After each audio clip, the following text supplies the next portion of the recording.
If there's one shrub that really catches your eye and grabs your attention in springtime, it's this, the variegated dappled willow, Salix Hakuro Nishiki.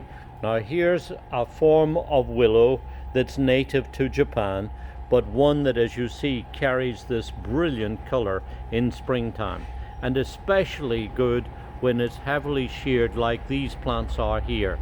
Then you get lots of shoots, and each of the shoots come out with this lovely shrimp pink coloring on them, and that's what makes it so dramatic. Now willows like to grow in damp, moist sites, so if you've got an area, some road that's on the wet side by a stream, or maybe a dampish corner somewhere, then of course it's going to really love growing in those conditions.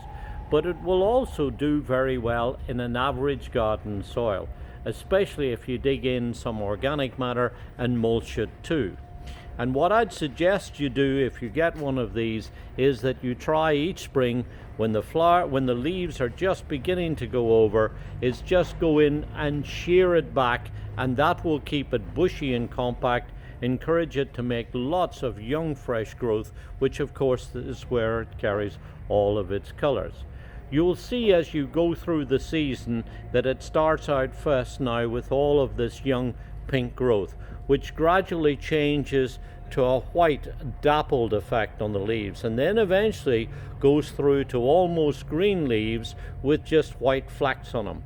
So the more you shear it back, the bushier it's going to be, and the more colorful it's going to be too. Given that you shear it back, you can probably retain it at about 4.5, maybe 5, 6 foot high.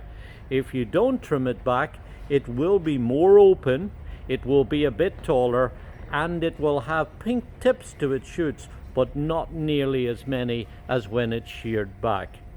Introduced from Japan by Harry van der Laar from the Boskoop research station in the Netherlands in 1979, it was first of all planted out there and then gradually worked its way across into the industry.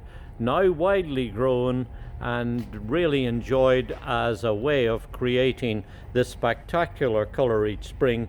It's a hand-picked for you selection that really, I think, if you grow it, will help to bring your garden alive with a lot of very bright, brilliant color. This is Salix Hakuro Nishiki, the dappled willow.